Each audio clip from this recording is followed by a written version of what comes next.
I'd like to shift gears now and talk about how to make media spaces accessible for all users. Typically, when we think of accessibility as designers, we're referring to how we can accommodate people who have some kind of physical disability. But there is plenty of information available about designing spaces to be ADA compliant. In this presentation, we're going to focus on making media spaces more inclusive for people who have some kind of learning disability. This is important because if media spaces are becoming places that now host a wide variety of learning activities, we want everyone to feel welcome and supported, even if they have trouble learning or focusing their attention. It turns out that the design of a space and the furniture it's equipped with can have a big impact on how well users are able to focus and learn in that space. The figures in this slide will give you some indication of how common learning disabilities are. According to the National Center for Learning Disabilities, as many as 1 in 5 children have challenges learning or paying attention to instructions. One of the most common learning disabilities is ADHD, and in fact, the latest data from the Center for Disease Control show that 6.1 million students nationwide have been diagnosed with ADHD. Meanwhile, an estimated 1 in 59 children are on the autism spectrum. But we're not just talking about children here. According to the 2010 census, nearly 4 million people ages 15 and older report having a learning disability, and more than 5 million say they have trouble concentrating. Even public libraries offering learning programs for adults should think about how to design their environments in a way that's inclusive of all learners. The previous slide mentioned that at least 1 in 20 people are affected by something called sensory processing disorder, which makes it hard for them to focus on learning. Let's talk more about what this condition is and how it affects people's ability to learn. Children and adults who have sensory processing issues have trouble organizing and responding to information that comes in through their senses. There are 2 types of sensory processing disorder. The first is hypersensitivity, in which certain sounds, sights, smells, textures, and tastes can create a feeling of sensory overload. For instance, bright or flickering lights, loud noises, certain textures of food, and scratchy clothing or fabrics are some of the triggers that can make children feel upset. This leads to sensory avoiding, in which children avoid sensory input because it's too overwhelming.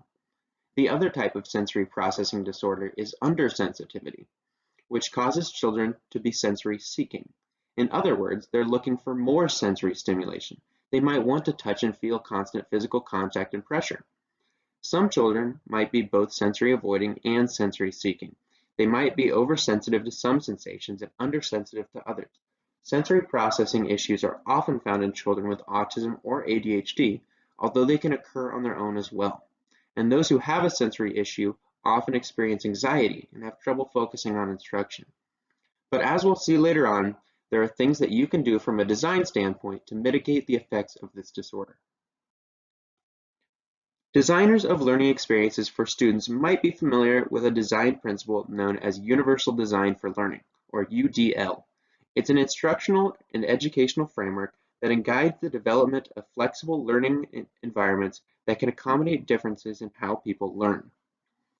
Recognizing that each of us learns in unique ways, the UDL framework recommends creating instructional methods, materials, and assessments that provide multiple means of representation to give learners various ways of acquiring knowledge, multiple means of expression to give learners different options for demonstrating what they know, and multiple means of engagement to tap into learners' interests, challenge them appropriately, and motivate them to learn.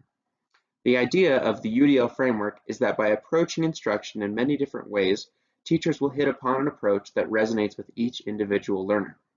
Although this framework applies to instructional methods and materials, the concept behind it is applicable to the design of physical environments as well.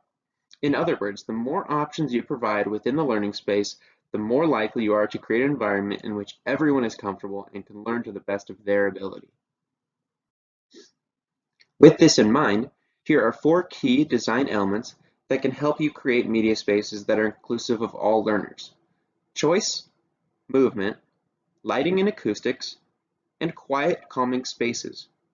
This list comes from 2 former educators who are experts in designing inclusive learning spaces, Christina Counts and Cecilia Cruz, from an article they wrote for EdSpaces. I'll explain what is meant by each of these elements in the next few slides. Choice.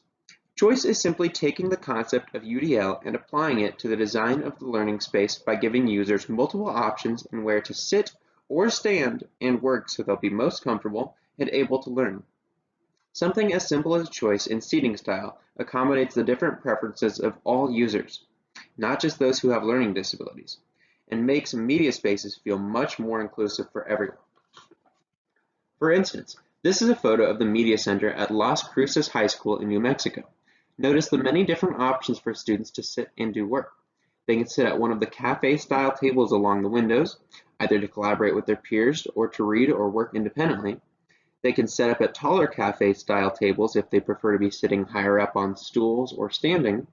They can sit on the ottoman-style seating in the foreground of the photo, or they can get comfortable in the lounge-style chairs to the left. When offering multiple seating choices, consider not just the styles of seating, but also different fabrics and materials, such as woods, laminates, upholstered fabrics, and foam.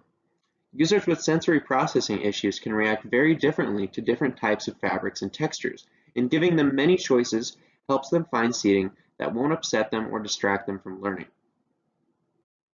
Movement. All children need to move throughout the day, and those with sensory processing issues or difficulty self-regulating are apt to move more frequently. In fact, researchers support that the idea of the frequent movement and fidgeting might actually help children with ADHD learn better. Moving while they're engaged in a task helps increase their arousal level, which leads to better focus and attention. Media spaces that are designed to support all learners should accommodate this need to move. You can do this by including seating options that let users safely twist, rock, or otherwise move around while they're working. For instance, some stools provide an intuitive rocking mechanism designed to encourage movement. A foot ring allows students who are sensory seekers to wrap their feet around the ring to self-stimulate as they work. Something as little as some extra padding in an upholstered chair can allow students to shift around comfortably and retain focus. Students who habitually tip their chairs back might have issues with their vestibular input or sense of movement in the inner ear. These students might seek stimulation to self-regulate and stay alert, which explains their chair tipping. Seating that rocks and allows for movement addresses this need while also keeping these students safe and preventing falls. Lighting and acoustics. The lighting in a space can have a big impact on a person's mood, as well as his or her ability to learn. In a media space with filtered or well-designed lighting, users are likely to feel calmer and more focused. Generally speaking, warmer light makes a space feel cozy, while whiter light can feel harsher and more task-oriented. Similarly, indirect lighting is softer and can feel more calming, while direct lighting feels more aggressive. Because people with sensory challenges are often sensitive to lighting, fluorescent lights can inhibit their ability to focus. In fact, fluorescent bulbs have been shown to increase feelings of anxiety and induce headaches among some people.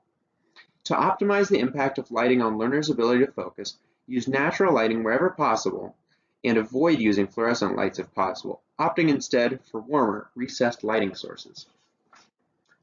Whereas libraries were typically quiet places in the past, today's media centers are generally thriving with activity. All of this activity can be noisy at times, which can make it hard for some students to focus, especially those with sensory processing issues. Therefore, it's important to consider the acoustics in a media space during the design process as well.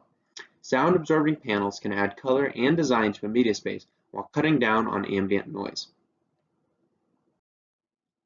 Quiet, calming spaces. Learners who find themselves overstimulated might need some time to decompress by themselves. In designing media spaces, consider how you can create quiet spaces or chill zones, separate areas that are available to students or others who need private moments of downtime. For instance, these sort of nest-like products give students with sensory issues a quiet and calm space where they can feel secure. Students can retreat to the safety of this pod-like structure when they're feeling sensory overload or need some time to work or just chill by themselves.